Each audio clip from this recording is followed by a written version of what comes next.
সকালবেলার বন্ধুরে তুই বিকালবেলার দুশমন। বলেন তো কেন হইতে পারে? দুইটা কারণ। একটা হচ্ছে টাকা পয়সা সম্পর্ক হয়তো ছিল, অথবা ক্ষমতা, অথবা প্রেম ঘটিত কারণ, তাই না?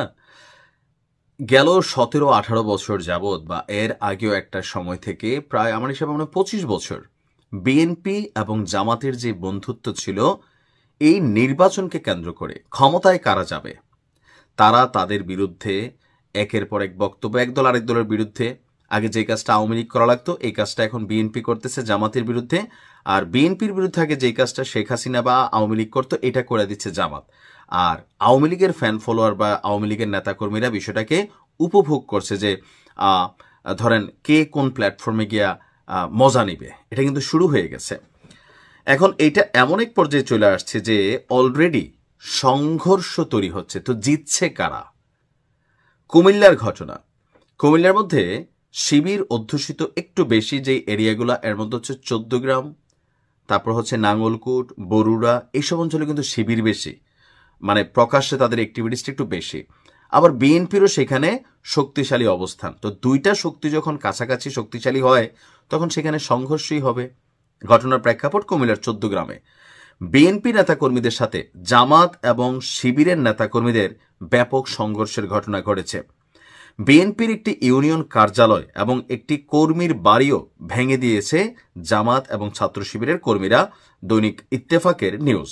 এই ঘটনাকে কেন্দ্র করে আবার থানায় পাল্টাপাল্টি অভিযোগও দায়ের করা হয়েছে। গতকালকে রাত 9:30টার দিকে উপজেলার জগন্নাথ দিঘি ইউনিয়নের জগন্নাথ দিঘির উত্তরপাড় এলাকায় অবস্থিত, কারা আছেন এই এলাকার, যে বিএনপির দলীয় কার্যালয় আছে, সেই কার্যালয়ের সামনে এই ঘটনা ঘটে। তো দোষকার দুইজন দুইজনের দোষ দিচ্ছেন। স্থানীয় সূত্র বলছে, জগন্নাথ দিঘি ইউনিয়ন বিএনপির দলীয় কার্যালয়ের সামনে কথা কাটাকাটি থেকে কেন্দ্র করে সংঘর্ষে জড়ায় বিএনপি এবং জামাতের নেতাকর্মীরা। এক পর্যায়ে সংঘর্ষ। এ সময় বিএনপির কার্যালয়ে হামলা চালিয়ে ভাঙচুর করা হয়, ছবি আপনারা দেখছেন। আর এ সময় বিএনপি এবং ছাত্রদলের 3 কর্মীকে কুপিয়ে জখম সহ 6 জনকে আহত করা হয়। একই সময় জামাতের সহযোগী সংগঠন শ্রমিক কল্যাণ ফেডারেশনের এক কর্মীর মাথা, হাতে এবং পায়ে কুপিয়ে জখম করা হয় বিএনপির পক্ষ থেকে। পরে পাশের বিজয়করা গ্রামের বিএনপি কর্মী রাজুর বাড়িতে হামলা এবং ভাঙচুর চালানো হয়। তারা এখন হাসপাতালে আছেন। তার মানে এই মারামারিতে আহতের সংখ্যা গণমাধ্যমে যেভাবে আসছে, সেই অনুযায়ী জামাত এবং ছাত্র শিবির মাইর দিয়ে জিতে গেছে।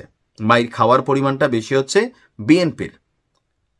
কোপাকুপিতেও জামাতের অবস্থানটা শক্ত আর বিএনপির দুর্বল, মানে দুই দিক থেকে বোঝা গেছে যে এখানে জামাত শিবির আসলে অনেক শক্তিশালী।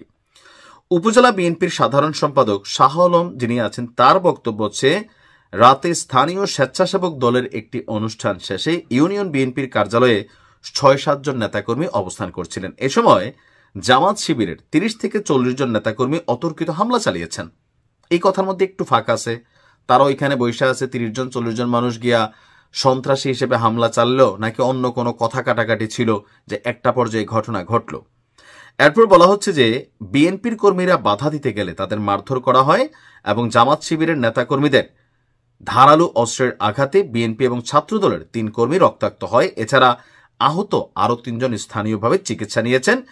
কার্যালয়ে হামলার পর তারা বিজয়করা গ্রামে বিএনপির এক কর্মীর বাড়িতেও হামলা ভাঙচুর করেছেন। তবে এই ঘটনা সত্যি নয়, দাবি হচ্ছে 14 গ্রাম উপজেলা জামাত ইসলামের সেক্রেটারি মোহাম্মদ বেলাল হোসেন। তিনি বলছেন যে এই এলাকার বাসিন্দা হওয়ায় বিএনপির নেতাকর্মীদের সাথে জামাতের স্থানীয় বিষয় নিয়ে কথাবার্তা হচ্ছিল। এক পর্যায়ে হঠাৎ করে তারা, মানে বিএনপির তারা, জামাতের যে কর্মী ইসমাইল, তাকে ধারালো অস্ত্র দিয়ে কোপাতে শুরু করে। তার পুরো মাথায় কোপানো হয়েছে, এছাড়া বাকি শরীরেও জখম আছে। জামাত নেতার দাবি যে ইসমাইলকে এভাবে আহত করার পর স্থানীয় লোকজন ক্ষিপ্ত হয়ে বিএনপির কার্যালয় এবং তাদের এক কর্মীর বাড়িতে হামলা চালিয়ে ভাঙচুর করেছে। এতে জামাত কর্মী জড়িত ছিল না। তো পুলিশ বলছেন, পুলিশ আর কি বলবেন, যে ভাই আমরা দেখতেছি, ইনভেস্টিগেশন করতেছি। তো এই ঘটনাগুলা দোনো পক্ষের কারোর জন্যই ভালো না। বাংলাদেশের মানুষ চিন্তা করছিল শেখ হাসিনার পতনের পর বাংলাদেশ আরো শান্তিতে থাকবে, শান্তিতে। তো গত 15 মাসে এই দেশে যেই পরিমাণ ঘটনা হচ্ছে, মব, যার বিরুদ্ধে যার খুশি ঘটনা ঘটাই দেওয়া, এই পরিস্থিতিগুলা এমন একটা আকার ধারণ করছে যে দুই দল, জামাত এতদিন পর্যন্ত অনেকটা শান্ত ছিল, কিন্তু ইদানিং সময় জামাতের নেতাদের অধ্যত্বপূর্ণ বক্তব্য, উল্টাপাল্টা কথাবার্তা জামাতের যে জনপ্রিয়তা ছিল সেখানে কিন্তু ভাটা ফালাচ্ছে।